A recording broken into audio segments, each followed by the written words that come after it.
Thank you so much. It's a great privilege for me to be here with you tonight. I left my speech on the airplane, but managed to take the Sudoku out of the airplane, so I'll probably have to wing a little bit tonight. Not really.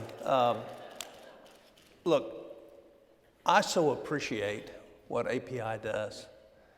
You can't imagine the difference when you don't have somebody speaking for liberty, when you don't have somebody speaking for unlimited government, when you don't have somebody speaking for the family, when you don't have somebody speaking the truth.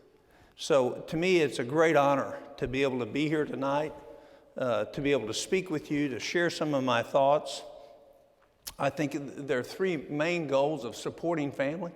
You know, if you think about what's happened to our country, is we've seen the destruction of families. And that destruction came about through an attempt to do what we should be doing, we sent through the government. And so consequently, we have failing families that lead to all other sorts of complications. I came here to lift you up, to encourage you. I will have a little short section that's a little dark and truthful, but I actually wore my Alabama tie. And I'm a Sooner, so that's pretty brave. My encouragement is really based on faith. With all that's been going on with Alabama leadership, it's important that if we note that if we put our trust and our faith in individuals, we're always going to get disappointed. Where we need to put our trust and our faith is in the grace that's been granted to us and the provider of that grace. Anything other than that will lead to disappointment. It also will lead to failure. If we place our faith in the undeserving grace that we have, then we have a steady rudder by which to guide our decision making. So in spite of the latest news, there's so much to be proud of and encouraged by the state of Alabama. I mean, you all are in the now, but I want to tell you, you need to look out bigger and think about all the positive things that Alabama has to offer. All the things that are coming forward, all the innovation, all the newness, all the renewal that's happening. You are a leader among the states, and I'm not talking football. You know, we've had our differences on football, but you lead in football too. But the fact is you lead in so many other things. And you lead in providing an ever-growing and improving future for your kids and your grandkids. You know, much of government today seems to equate to the question of the little boy as he was going through a field trip at the courthouse, and the FBI agent was taking him around. At the end of the field trip, this little boy asked the FBI agent if he could ask a question. And he said, well, sure. And the FBI agent had just shown him the 10 most wanted fugitives. And he said, the little boy asked him, he said, I don't understand. Why didn't you keep him when you took the picture? Well, I tell you that to make a point. Our children have lots of good common sense. And a lot of times there's not much good common sense that comes out of Washington. And oftentimes the tendency is to lose that common sense coming out of your capital as well. That's where API comes in. We have major problems in our country, and most Americans recognize that situation today.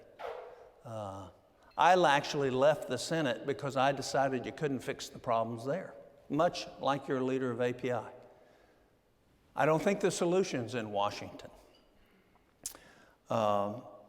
But I want you to know for the next few minutes that I'm going to speak very frankly with you about where we find ourselves as a country. And for those of you prone to despair, as a medical doctor, I've left prescriptions for Prozac at the door so that when you leave, hopefully you won't need it. I'm just teasing. The fact is, it's important that we identify the real problems, not the symptoms of the problems, but the real problems that plague us today. The disease that plagues us and not its symptoms. And any physicians in the crowd will know that if you just simply treat symptoms in medicine, a lot of times you're going to hurt the patient. Because what the symptoms do is lead you to a diagnosis to treat the real underlying disease. And I'll tell you just a little story about that you all should think about in terms of corporate Alabama. And Jack Nicklaus, about 12 or 13 years ago, opened a new golf course in northern South Africa. And I mean, it was plush. They cut it out of the jungle. Terrifically beautiful place. Everything was AAA, top grade. And when they started opening it, one of the things they found is that the monkeys would interfere with the balls. You'd hit a tee and all of a sudden you couldn't find your tee ball. And a monkey had come down and got it. So they spent all this money. They used strobes, they used lights, they used fences, they tried everything that they could imagine. They used sirens. None of it worked. And so they decided to change the rules at the club. And the rule at the club was that you play your ball where the monkey puts it. Well, in the midst of all your troubles that you see today and the discouragement and failure in some of the positions of leadership, you got to play the ball where the monkey throws it. And so it doesn't change the facts, and you shouldn't be getting discouraged about it. I mean, my wife knows me. She could get really discouraged all the time, and so could yours, because innately we're not perfect.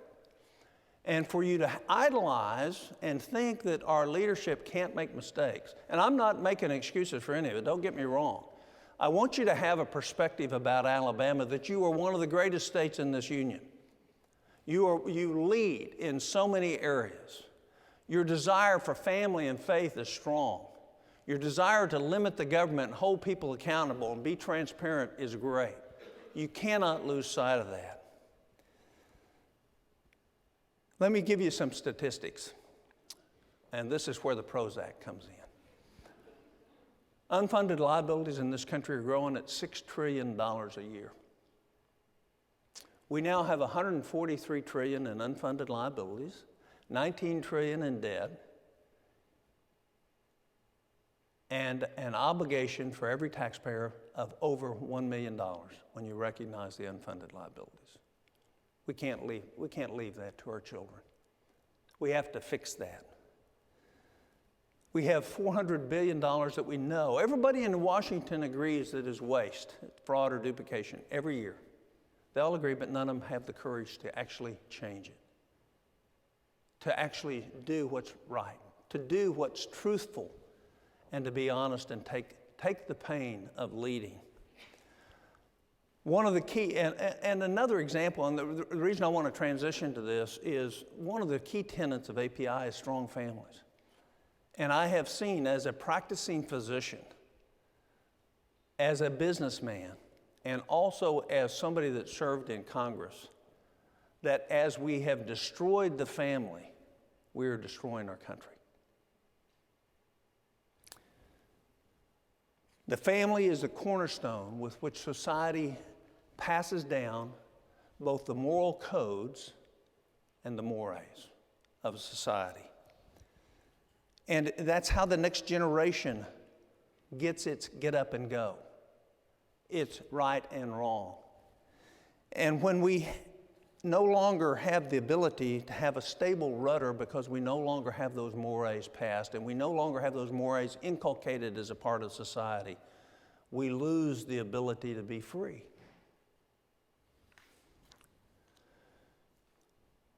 And it's become such that now our education system is now based on a moral relativism. And if you think about that for a minute, it's no longer right or proper to use shame to try to direct and discipline somebody back into a direction that is good for them and good for their society.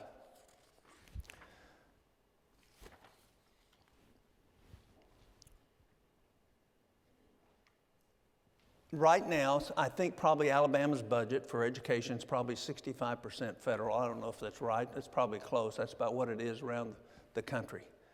That means 65% of the funds that are spent on Alabama, on education, your legislature has no control over. It's mandated from Washington, either through Title I, Title II, Title IX, or other grants at your education department. And the example of that comes down to this. When the Department of Education was started by Jimmy Carter in 1976, since that time, $3 trillion have rolled out of that department for states for education. Now, if you do an objective metric on accomplishment in education since that time, there's not one parameter that's better, and many that are far worse. And what's that about? That's about the loss of liberty. When Thomas Jefferson was working hard to develop the University of Virginia and get it up and going, he was asked about using the federal government to help him do it. You know, he struggled for 4 or 5 years to get it going. And he accosted verbally the individual that suggested the government should be involved in that, telling that individual that he didn't have any understanding of the Constitution. For the federal government to be involved in education would require an amendment to the Constitution.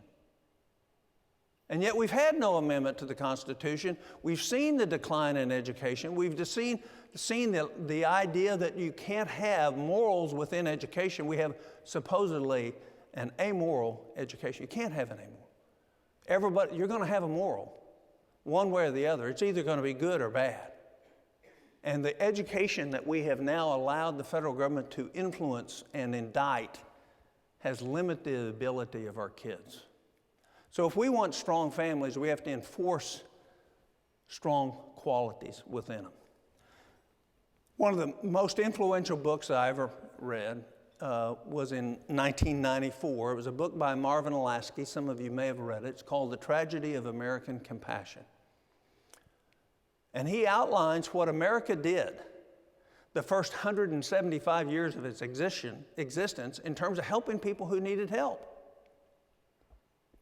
And none of it was through a government program. It was through families. It was through churches. It was through social networks within cities and counties and states. But the government wasn't involved in it. The state government wasn't involved in it, and the federal government wasn't involved in it. And in fact, it had consequences. That if you didn't want to help yourself, you really weren't going to get helped. And so now we have a culture in America that has created a dependency. And that's what is undermining a lot of our families, by the way, as well. But when we have that dependency, what happens is we lose our liberty. But worse than that, the desire for liberty is snuffed out. And so I want to share with you something that was written by Alex de Tocqueville in Democracy in America. And let me just quote, and you all think about this as I read it, because it demonstrates very much how far the federal government's outside its enumerated powers and what the consequences of that has become.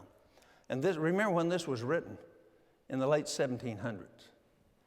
I think the species of oppression by which democratic nations are menaced is unlike anything ever before existed in the world. The supreme power then extends its arm over the whole community. It covers the surface of society with a network of small, complicated rules, minute and uniform, through which most original minds and the most energetic characters cannot penetrate to rise above the crowd. The will of man is not shattered, but it's softened, bent, and guided. Men are seldom forced by it to act, but they are constantly restrained from acting. Such a power does not destroy, but it prevents existence. It does not tyrannize, but it compresses, enervates, and extinguishes and stupefies a people, till each nation is reduced to nothing better than a flock of timid and industrious animals of which the government is the shepherd. I would tell you that the time is now to throw off that shepherd. And I think you see some of that with this very confusing presidential race that we have. You see people flocking to somebody that will speak non-politically correct.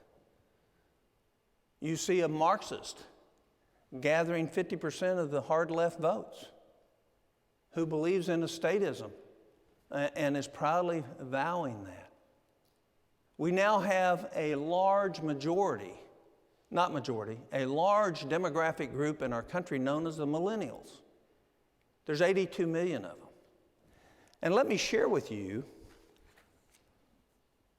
what they believe. Pew Research has come out in the last year with the following. And the reason not having government do all these things and having us do them, not having government squelch liberty and us having liberty, you'll see in the consequences of the polling of the millennial generation. It's the largest demographic group in America today, and I would submit to you there's a large cultural gap now, for the first time in our history, where one generation has no knowledge of the sacrifice that these men at this table have made, that of the work, the effort, the cries for freedom, the demonstration for freedom, the re-enlivening of America that took place after our founding. There's no real appreciation for that anymore. So we see a cultural separation of a fourth of America that has no appreciation for our history. I'll give you some examples. 65% of the millennials don't trust the federal government, but 58% of them want them to do more things. That's the definition of schizophrenia. Now think about that. Why do they think that? Because we've trained this millennial generation to think as the way you help your neighbor is through the government. The way you solve a problem is through the government. It's not individual pursuit of excellence and sacrificial leadership that solves problems. That's what they think. It's the government that solves problems. And what I would tell you is I think the government causes problems. And as we all know, the greater the government, the less the liberty. And that's what we're seeing today. 90% of millennials cannot name the three branches of the federal government. Now, that's a cute little statement, but what does it mean? That is a serious indictment on our educational system. Think about it. Most universities no longer require Western civilization or American history. We're failing in our high schools and junior highs in American history and state history and civics. 70% of millennials do not believe the free enterprise system works to elevate those who participate. That's a third of our country, a third to a fourth of our country, the young people.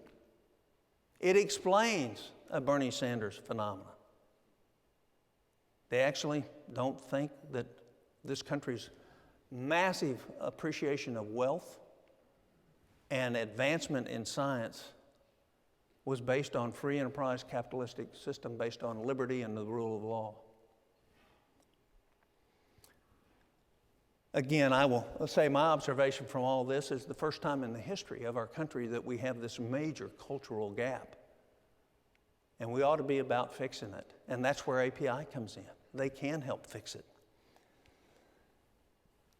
So now, to rid of the Prozac, and how do I encourage you?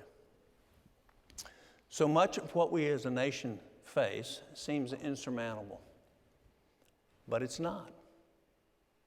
It is not insurmountable. It only takes a very few people who are totally committed to freedom and liberty to light brush fires of freedom across the country. API is that. API stands for that. Nothing in front of us is insurmountable. Matter of fact, there's no problem in front of this country that we can't solve with the basic tenets that our founders embraced. It's all solvable. Now, it doesn't mean it's not going to be painful, but it's solvable. Where's the political leaders to talk truthfully about what our real problems are rather than the symptoms? You know, populism goes about as far as other people's money. And when that runs out, it doesn't work. We can, through great leadership like API and others, inform, lead, and redirect the resources available to solve the problems in front of us. Information is power.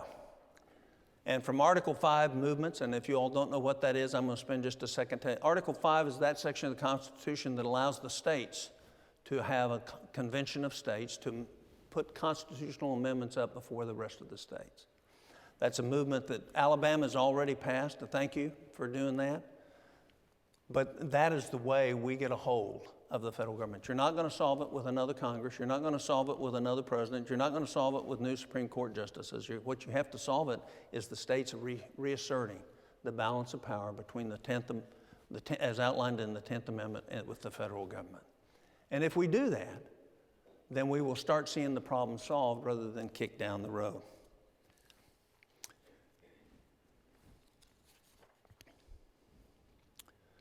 There are no problems in front of us that we cannot solve, but we do need courageous leaders. Integrity-based, sacrificial leadership. Some will fail, as you have seen in Alabama. But here's the secret. Most won't. So as you focus on the failure, you're ignoring all those that are serving that haven't failed. And what I want to redirect you tonight back to is, where's the sacrificial leadership? Like our friend Bill. It's there, and we need to recognize it. We need to support it. We need to applaud it now more than ever. I have a paraphrase of Martin Luther King's that's one of my most favorite statements, and the reason I like it is because it sums up human behavior in life, but more importantly, it sums up the exaggerated behavior of politicians. And you can actually measure a man by these statements, or a woman. And it's a paraphrase. It's not exactly what it says, but it's something so I can say it to where I can actually understand. He was smarter than I was. But I can actually understand, and I know it to be true. I've seen it in D.C., I've seen it in the medical community, and I've seen it in life in general. And here it is. Cowardice asks the question, is it expedient? It's what you deal with every day, Catherine. Expediency. Vanity asks the question, is it popular? But character, real sacrificial character, asks this question, is it right and is it true? In the minds of the progressive, right is relative. In the minds of God, it's absolute. There is truth. I know a lot of people don't want to believe that. Maybe not so much in Alabama, but around our country. But there is truth. And we can grab hold of that truth, the reality of that truth. And we can lead based on what is right and what is true. So in the midst of scandal, personal failures, and overriding loss of confidence, what do? We march on. We keep fighting. We actually fight harder now because we've seen failure. API is now more important than ever for Alabama. Leadership counts. The problems we face in America and Alabama are opportunities for truth to come forward, and API is one of the conduits of that truth. You have a wonderful board. You have a great leadership team that's built to take on all the problems and challenges facing Alabama with wisdom and experience and insight and knowledge, which all lead to truth. I want to close with a story about a pursuit. And I think to me, this really, it's about persistence, really. And it's about a little girl named Katie. And Katie was a 4-year-old, and Katie was put to bed by her dad. She had a great dad. And about 3-4 minutes after she went to bed, she said, "Daddy, can I have a drink of water?" He said, "Katie, I just gave you a drink of water. Now go to sleep." In about 3 or 4 minutes, Katie said, "Daddy, I want a drink of water." He said, "Now, Katie, we've talked about this. You had a drink of water. You had brushed your teeth. You had a drink of water. You go to bed. Now, if you don't go to sleep, I'm going to have to discipline you." Actually, in Oklahoma, I use the word paddle. I know that's not politically correct. But so about 10 minutes go by. Katie says, "Daddy?" He said, "Yes, Katie." He said, "When you come to spank me, will you bring me a glass of water?" Let me tell you why that's important. She knew what was right for her. She knew what she wanted. She was persistent, and she was willing to pay the price. I hope that describes all of you here tonight. I hope that I know it describes API. There isn't a battle we can't win for liberty if we will persist in the truth and the righteousness of what we do. Thank you, and God bless you.